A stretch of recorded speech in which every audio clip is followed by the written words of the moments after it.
You're such an asshole. AssleConsulting.com. Go there if you have questions. Hi, Captain. I'm a former engineer and former entrepreneur in Brazil, and I've chosen to close my business this year due to the financial and emotional stress of running a business for 3 years in such a socialist, hippie, kumbaya-friendly country. But why would you start? See, 3 years ago, you had a communist, former terrorist as a president. Why would you think starting a company with the Brazilian people that are almost as stupid as the Venezuelans? Why would you plant a seed in that hostile and barren of soil? I just want to know that. Only now things are getting a little better since last August with the former leftist president successfully impeached and a new wave of sort of right-wing movements gaining momentum. Don't worry, they'll fuck it up. I have faith in people who put their skin color ahead of reality. I have faith of the self-pity. I'm sorry, South America is just a pathetic continent. Just fucking pathetic. Right now I do have about $1 million in liquid assets, dividends 30%, stocks 35%, government funds 35%, mixed funds. Down here the expected rate of return after deductions would be about 4% a year with mildly conservative portfolio. This is already corrected for inflation. I'm just curious if this amount of money would allow a 35-year-old single guy to retire in the U.S. If so, what type of funds would you suggest in the case? I cannot recommend investment advice. I cannot tell you what to invest in. I cannot. That's one thing I cannot do. But I can do the math for you and say, well, let me finish it. But where I'm not looking to move to the U.S., I do have dual citizenship, Brazilian, Italian, and could, but wouldn't live in Europe. I've been there many times. Also traveled to China, the U.S., California, South America. From my current experience seeing in Locus, the housing prices in the EU, shopping for groceries, and talk to local people over major countries in the EU, I think it may not be possible to retire at this age without this amount of money in Europe. So I would like your consulting just out of curiosity in order to compare the prospects of early retirement in each continent, considering you have good knowledge being American, a former economist.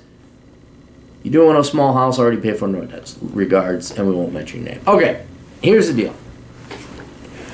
That is enough money to live in the United States and some places in Europe. What you would do is you take your $1 million and you would sock it away. You could leave it in the current investments that they're in right now and make your 4%. And then the currency exchange, when you cash it in, would net it all over in the end to be 4%. So 4% of $100 million or $1 million is $40,000 a year, and that is absolutely enough for a young man or any single man to live off of for the rest of his life. Now, the issue you're going to have mathematically is that 40. If you're just taking 4% out of the million, and you want to preserve your capital, well, after a while, just that $40,000 is going to be eaten away with inflation.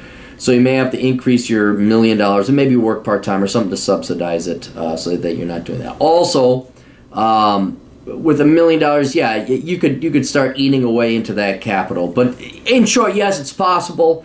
Just keep in mind that if your goal is not to touch the capital, which a lot of conservative people are, you may want to start supplementing that capital with some additional monies, because 20 years from now, $40,000 a year is not going to be that much in the United States. Could you live in Europe? Yes, depends. Maybe you want to look at the Baltic countries. You may want to look at former Soviet countries. And in general, whether it's going to be the United States, South America, or Europe, you're going to want to stay the fuck out of large countries, or cities, rather. Because your cost of living that's just going to eat it away right there. Like in the United States, you can very easily live, as long as you can live in the suburbs of most major metro areas. I would definitely read Reconnaissance Man before you come here and find out where you want to park your ass, maybe visit the United States. Do not go to California. Do not fucking live in California. Absolutely not. But, yeah, you can live in most places as long as you don't have some delusional aspects of living in downtown San Francisco or New York or Chicago or some hoity-toity high-end condo in Florida. But, yeah, you could easily find a place, Texas, in any state, as long as you're staying out of the metro areas. European Union, yeah, again, there's plenty of COLA, cost of living adjusters, C-O-L-A, cost of living adjusters. You could do that online and kind of find, okay, if I have this much money here, what type of town. But in general, yeah, you can easily get by on $40,000 a year. Can you get by on that much in South America? Yeah, you absolutely can. You would be able to speak to this better than I would. But I would try and find a place that is much more... I mean, Brazil's just a shithole. Fuck Brazil. I mean, I would...